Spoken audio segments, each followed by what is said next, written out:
बात को गंभीरता से सुनेंगे, इसलिए कह रहा हूं क्योंकि आपकी और मेरी परंपरा, कथा, रहन सहन, उठना बैठना, सामाजिक इज्जत सब एक है। मैं सिमलखेत का रहने वाला हूं। जब आप सन 82-83 की बातें करते हैं तो 82-83 में हम घोड़ा लेके, सिमलखेत से घोड़ा लेके यहाँ पर घोड़ा बांधते थे और यहाँ से इसमें मिश्री, कुलिया का मिश्री, गुड़ और परचून का सामान लेके सुबह 4 बजे वहां से आते थे और रात के 9-10 बजे सिमलखेत पहुंचते थे। शॉर्टकट पैदल रास्ते में 22 किलोमीटर होता है, 22 किलोमीटर आना, 22 किलोमीटर जाना। उन दिनों गाड़ियां तो ज्यादा नहीं होती थी, परंतु लोहाघाट में हम लोगों से थोड़ा सा, अब जो घोड़ा चलाएगा थोड़ा सा घोड़े की बू तो आती है, थोड़ा लोग हमसे घृणा भी करते थे। और मैं आपको बताऊं, हमने उसी परिश्रम से, वही परिश्रम करते करते करते, इस माँ की आराधना करते करते हमने यहाँ पर उप प्रधान से लेके क्षेत्र पंचायत सदस्य से लेकर, जब उप प्रधान का मैं और प्रधान का मेरे बड़े भाई प्रदीप सिंह अधिकारी चुनाव लड़े तो उनको प्रधान भी नहीं बनने दिया, क्योंकि सामाजिक ये कहीं पर भी व्याख्या है कि जहां पर बड़ी मछली होती है वहां छोटी मछली को आगे नहीं बढ़ने देती। तो वहां पर हम प्रधान के लिए बहुत उत्सुक थे, प्रधान नहीं बनने दिया। तो मेरे पिताजी कहते थे कि बेटा प्रधान बनना कोई मजाक बात नहीं है, प्रधान में देव का अंश होता है यार, हम पे देव का अंश कहाँ है। तो हमने वो दिन देखे और आज इसी लोहाघाट नगर में, उसके बाद हम एक ट्रक लाए। ट्रक कुछ सालों बाद थोड़ा पैसा हो गया तो लोनिंग करके हम ट्रक लाए, तो उसमें अधिकारी लिखा था। तो लोहाघाट में या कहीं अन्य शहरों में भी लोग कहते हैं ये अधिकारी होता क्या भाई, क्या है ये अधिकारी। तो आज इस माँ की कृपा से और सच्चे लगन से, अपने विकासखंड, अपने ग्राम सभा, अपनी क्षेत्र की एकता से आपका भाई, आपका बेटा इस पद पर पहुंचा है। इतना ही नहीं, हमारा भतीजा जिला पंचायत का अध्यक्ष यहाँ पर है, वही अधिकारी, वही सिमलखेत का घोड़ा चलाने वाला उसका बेटा, और मेरा बेटा, आपका बेटा शंकर सिंह अधिकारी पार्टी ब्लॉक का ब्लॉक प्रमुख है। ये इस माँ की कृपा और सच्ची मेहनत का प्रतिफल है। वैसे ही आप इसको अन्यथा मत लीजिएगा। जब आपने महोत्सव का कार्यक्रम किया, आपके बुजुर्ग और तो समाज थोड़ा सा हमें, जैसे हम लोग को गाड़ गजेरे का समझते थे, वैसे आपको गोरखानगर वालों को भी थोड़ा कम समझते थे। आपने महोत्सव का कार्यक्रम शुरू किया तो लोग मजाक करते, ये भी हमें पता है। लोग कहें यहाँ अब देवी महोत्सव भी यही करेंगे, और लोग क्या करेंगे भाई। आज इसी माँ की कृपा है, आपकी एकता ने और आपकी इस भक्ति ने ये दिखा दिया कि गोरखा नगर वाले जो कार्य कर रहे हैं, आज उनके सुपुत्र डॉक्टर के पद में, अच्छे अच्छे इंजीनियर के पदों में, अच्छे अच्छे पदों में आसीन हैं। तो इस माँ की कृपा और सच्ची लगन की यही कृपा, ये मिसाल है। मैं गोरखा नगर वालों से निवेदन करूंगा, सबसे पहले एकता। देखिए, आप चाहे कुछ कह लें, मैं अपनी बात नहीं कहूंगा। आप कहीं चले जाए, कोई भाई कुछ कर ले, आप पर मोहर लगी है तो कांग्रेस का ठप्पा लगाए, ठप्पा। चाहे आप कुछ भी कर लें, जैसे बड़े बड़े जगहों में हम देखते हैं, वहां पर जो बहुत सफेद कपड़े पहने रहते हैं, बहुत अच्छे कपड़े पहने रहते हैं, तो उनको कहते हैं कि उनमें बीजेपी का ठप्पा लगा होता है। हम कितनी भी कोशिश करते हैं, मुंह से मीठी बातें तो कर देते हैं और आशीर्वाद भी दे देते हैं, और मनी मन जय बीजेपी कहते हैं। और मैं आपको बताना चाहूंगा, मैं अभी पार्टी ब्लॉक के कहीं भ्रमण में था, एक व्यक्ति मुझे मिले, उन्होंने कहा महाराज मैं तो बीजेपी का कट्टर आदमी था, अब मेरा पूर्व विधायक जी से दिल टूट गया है, हमारे यहाँ पुल की आवश्यकता थी। मैंने उनसे कहा कि इस बार महाराज जब चुनाव के बारे में उन्होंने मेरे से पूछा तो मैंने कहा इस बार शायद आपका गड़बड़ा, तो उन्होंने मुझे गाली कर दी। उन्होंने कहा यार तुम कैसे अपशकुन की बात कर रहे हैं, तो मेरे से नाराज हो गई।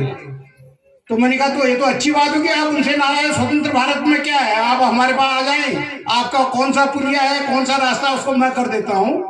तो वो बोले ना आप कह तो बहुत बढ़िया रहे हैं, जब हम शाम को संडे जो पूजा नहीं होती, पूजा जब पूजा करते तो 2 बार बीजेपी की माला जपते तब पूजा होती है।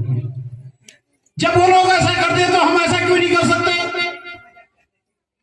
मैं अपनी मिसाल आपको प्रस्तुत कर रहा हूं।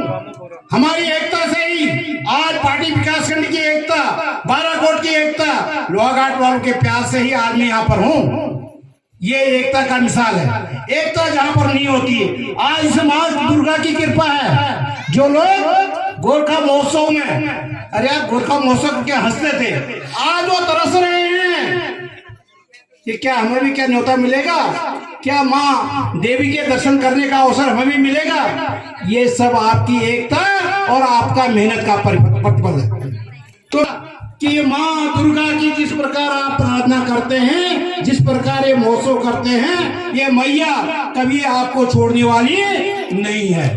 माँ का आशीर्वाद सदा आपके साथ रहेगा, क्योंकि आप दिल से इस महोत्सव को करते हैं। इस महोत्सव की परिभाषा को लोग अपने यहाँ भी उतारने के लिए, जैसा हमारे सम्मानित मोनी जी ने कहा, तरह तरह के लोग कार्यक्रम नवरात्रि में चलाते हैं, परंतु जो सच्चे दिल से यहाँ मैं देखता हूँ, मैं तमाम कार्यक्रमों में जाता हूँ, मुझे अनिश्चित कम मिलता है। मेरा तो आपसे अनुरोध होगा कि आप लोग ऐसे कार्यक्रम में एकता के रूप में ये कार्य करें और सभी मतभेदों को भुलाकर, जब तक आप इस ऐसे देव कार्यों में सहयोग की भावना जो व्यक्ति नहीं करते हैं, तो थोड़ा सा वहां पर प्रगति कम हो जाती है। और आपने देखा होगा, जिन लोगों ने सच्चे मन से इस माँ की आराधना की, आज सभासद आपके हैं, इंजीनियर आपके हैं, डॉक्टर आपके हैं, अध्यापक आपके हैं, तरह तरह के पदों में आपके लोग आसीन हैं। तो मैं ज्यादा न कह के पुनः आप लोगों से ऐसा कहूंगा कि ऐसा कार्यक्रम आपके इस नगर में होते रहे, हम लोग आपके एक सेवक के रूप में आपके सामने आते रहे। आपने अभी कहा कि वास्तव में हमारी भी एक पीड़ा है कि भाई इतना बड़ा प्यार, इतना हम इस दुर्गा महोत्सव का भव्य कार्यक्रम बनाने चाहते हैं, हमारी जगह न होने की वजह से वास्तव में दिक्कत है। पिछली बार भी मैंने कहा था कि पूरे नगर में नजूल की भूमि है, यहाँ पर सरकारी बिल्डिंग सब बन सकती है, परंतु अगर गोरखा नगर के कोई कार्यक्रम की बात आएगी तो यहाँ जमीन ढूंढी जाएगी और कहा जाएगा महाराज ये तो नजूल भूमि है। अब इनसे पूछा जाए, जितने सरकारी भवन हैं ये किसके बने हैं महाराज? ये सरकार कौन सी सरकार होगी? ये कहीं नेपाल या पाकिस्तान की सरकार तो नहीं आई होगी इनको बनाने के लिए, ये हमारी सरकार होगी जिसने इन भवनों का निर्माण किया। और एक गोरखा नगर के भवन की अगर कहीं पर बात आती है तो कभी हमारे अर्जुन साहिबा पिछली बार यहाँ आए थे, कोई भूमि की बात करते हैं, कोई किसी चीज की बात करते हैं। मैं तो आपसे अनुरोध कर रहा हूँ कि आप इस माँ की कृपा से दिनों दिन बढ़ते जाए, माँ आपको आशीर्वाद देते जाए। अगली बार मैं ये वायदा करके जा रहा हूँ कि हमारी सरकार बनेगी तो किसी की जमीन की अवस्था ढूंढने की नहीं होगी। 1 साल अधिकारी आपका सेवक, आपका बेटा यह वायदा करके जा रहा है कि मैं इसको बिना किसी कोई रुकावट के सबसे पहले बिल्डिंग का काम यहाँ पर होगा। क्योंकि आप तो देखते हैं, आपने देखा होगा, आप क्या उम्मीद कर सकते हैं इस सरकार से? माननीय मुख्यमंत्री जी यहाँ रामला मंच में आए थे, सरयू लिफ्ट पेयजल योजना की हमने बात रखी थी, उन्होंने कहा भी था कि वास्तव में यहाँ पानी की दिक्कत है, तरह तरह की बीमारियां यहाँ पर होती है। तो महाराज ये बीजेपी के लोग हैं, ये जब हमें पानी नहीं पिला सकते हैं तो भवन की आशा क्यों कर रहे हैं आप लोग? 1 साल का इंतजार करिए और आपका आशीर्वाद रहा, मैं ये वायदा फिर कर रहा हूँ, सभासद बहन से भी कर रहा हूँ, आप लोगों ने सब मिलकर रहना है, एकता के रूप में आना है, तो सरकार आएगी बिना भेदभाव के, आपके यहाँ ये भवन का कार्य होगा। और अभी की बात जो कह रहे हैं, मैंने सुना हमारे भैया, हमारे वरिष्ठ जो हमारे दादा हैं, आप लोग कह रहे थे कि कहीं मंडी में इसकी फाइल गई है, फिर भी मैं वहां देखूंगा, अगर मंडी में भी ये फाइल कहीं पर होगी तो उसकी जांच की जाएगी और जिस अनुरूप जिस प्रकार से आप उस भवन का निर्माण चाह रहे हैं, आपके इच्छा के अनुसार क्योंकि कार्यक्रम आपने करने हैं, उसकी व्यवस्था आपने देखनी है। तो आपके अनुसार उस भवन का नक्शा हो, निर्माण हो, ये मेरी भी भावना है। मैं आपके साथ कंधे से कंधा मिलाकर, क्योंकि आप जैसे महानुभाव जो ऐसे कार्यक्रम में इतने दिल से आप एक कार्य करते हैं, माँ दुर्गे के आशीर्वाद से आपके कार्यक्रम इस प्रकार से सफल होते हैं, जैसे कि लगता है 8 दिन 9 दिन का कार्यक्रम जैसे 8 घंटे 9 घंटे में हो गया हो। आपके बेटे के रूप में, आपके सेवक के रूप में बिल्कुल कंधे से कंधा मिलाकर आपके साथ रहूंगा, और जहां पर मेरी उपयोगिता आप समझेंगे, आप मुझे आदेशित करने का कष्ट करेंगे।